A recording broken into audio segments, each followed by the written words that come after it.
Assalamualaikum warahmatullahi wabarakatuh. Perkenalkan, nama saya Anissa Faimatun Husna.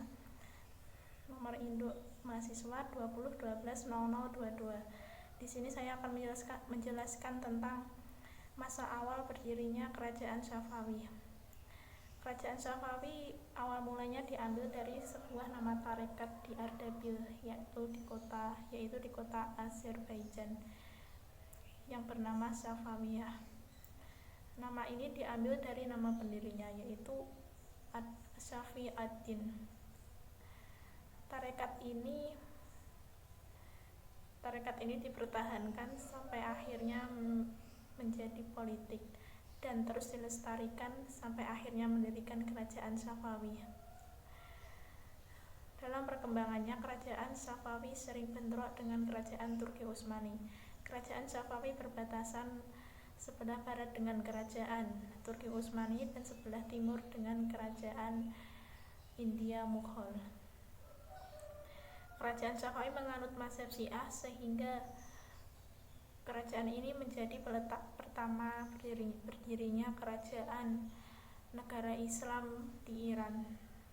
Wilayah Kerajaan Safawi meliputi Azerbaijan, Iran, dan Armenia.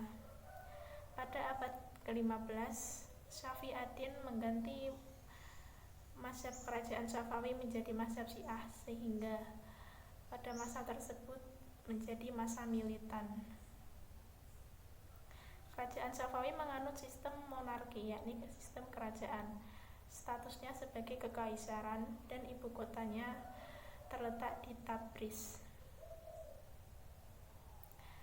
Berikut adalah nama raja kerajaan Safawi: 1. Safi ad-Din, 2. Ismail 1.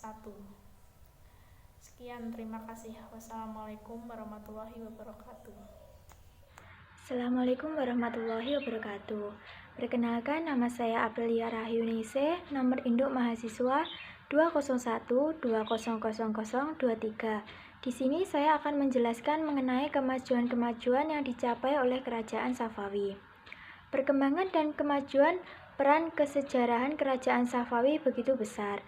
Hal ini dapat dilihat dari sisi kemajuan dan kejayaannya.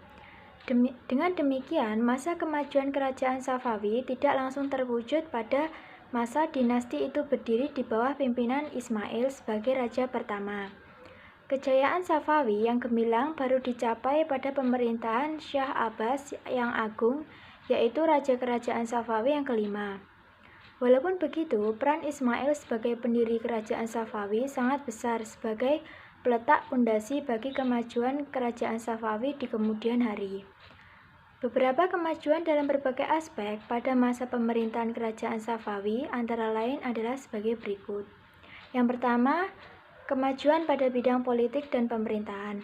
Dalam bidang ini, Kerajaan Safawi telah mewujudkan integritas wilayah negara yang luas yang dikawal oleh suatu angkatan bersenjata yang tangguh dan diatur oleh suatu pemerintahan yang kuat, serta mampu memainkan peranan dalam percaturan politik internasional.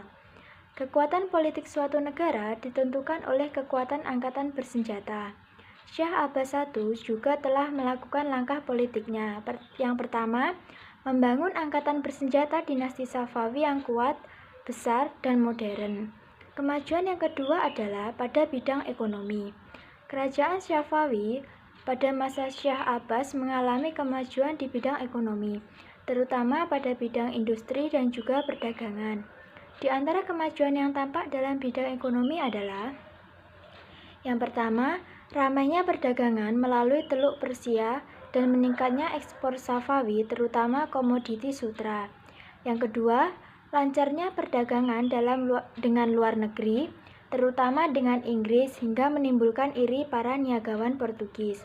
Dan yang ketiga adalah digalakannya bidang pertanian, terutama yang digunakan untuk peternakan ulat sutra, sehingga produktivitasnya meningkat. Kemajuan yang selanjutnya adalah bidang ilmu pengetahuan, filsafat, dan juga sains. Dalam bidang ini, ilmu pengetahuan, Safawi lebih mengalami kemajuan daripada kerajaan Mughal dan Turki Utsmani.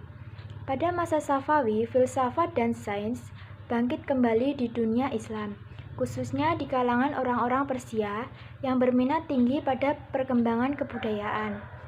Kemajuan yang selanjutnya adalah pada bidang perkembangan fisik dan seni. Pada perkembangan ini, para penguasa kerajaan menjadikan Isfahan menjadi kota kerajaan yang sangat indah. Di sana terdapat bangunan-bangunan besar dan indah seperti masjid, rumah sakit, jembatan raksasa di atas Zenderut, dan istana Cilis Sutun. Kota Isfahan juga diperindah dengan taman-taman wisata yang ditata secara apik.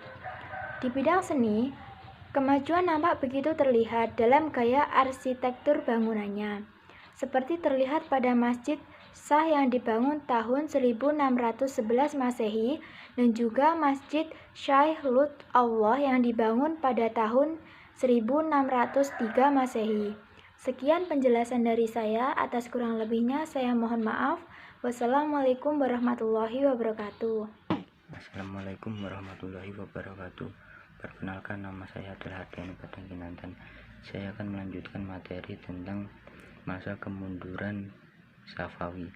Setelah mengalami kejayaan pada masa Abbas I, wilayah dinasti Safawiyah telah meliputi semua wilayah Persia, bahkan sampai ke Pulauan Hormuz dan Pelabuhan Gumrun yang kemudian diubah menjadi Bandar Abbas. Namun sepeninggal Abbas I, kerajaan Safawiyah berturut-turut diperintah oleh 6 raja, yaitu Safi Mirza, Abbas II, Sulaiman, Husain, Tahamsab, dan dari Abbas III. Pada masa raja-raja tersebut, kondisi kerajaan Safawiyah tidak memperlihatkan grafik naik maupun berkembang, tetapi justru memperlihatkan kemundurannya yang akhirnya mengakibatkan kehancurnya kerajaan Safawi. Setelah meninggalnya Abbas I yang digantikan oleh cucunya yaitu Safi Mirza, ia adalah pemimpin yang lemah dan sangat kejam terhadap pembesar-pembesarnya kerajaan karena sifat pencemburuannya yang kemudian mengakibatkan kemajuan yang dicapai pada masa Abbas I mulai menurun. Selanjutnya digantikan oleh Abbas II. Ia adalah pemimpin yang suka minum minuman keras sehingga ia jatuh sakit dan meninggal. Kemudian digantikan oleh Sulaiman. Ia adalah raja yang juga seorang pemabuk dan bertindak kejam terhadap pembesar-pembesarnya. Akibatnya rakyat bersikap masa bodoh dengan pemerintahannya. Ia digantikan oleh Syekh Husain yang alim dan ia memberikan kekuasaan yang besar kepada para ulama Syiah yang sering melaksanakan pendapatnya terhadap aliran Sunni. Sikap ini mengakibatkan kemarahan golongan Sunni Afghanistan yang kemudian melakukan pemberontakan dan berhasil menguasai daerah Kandahar di bawah pimpinan Mir Faiz, yang dilanjutkan oleh Mir Mahmud dan berhasil menduduki Mashhad serta berusaha merebut negeri Afghanistan, semua wilayah Persia. Karena desakan dan ancaman Mir Mahmud, Syekh Husain akhirnya mengakui kekuasaan dan mengangkatnya sebagai gubernur di Kandahar dengan gelar Kulj Khan, yang kemudian menjadikan Mir Mahmud dapat lebih leluasa bergerak. Pada tahun 1721 Masehi, ia dapat merebut Kirman. Tak lama kemudian ia mengepung dan menyerang Isfahan selama 6 bulan dan akhirnya pada tahun 1722 Isfahan dapat dikuasai, kemudian digantikan oleh Tamsab II yang dengan dukungan suku Khazar dari Rusia kemudian mendeklarasikan dirinya sebagai raja yang sah dan berkuasa atas Persia dengan pusat kota Astrabad pada tahun 1726.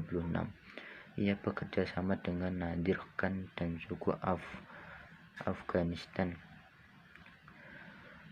yang berkuasa di Isfahan, digempur dari Ashraf sendiri terbunuh. Dengan demikian dinasti Safawiyah kembali berkuasa.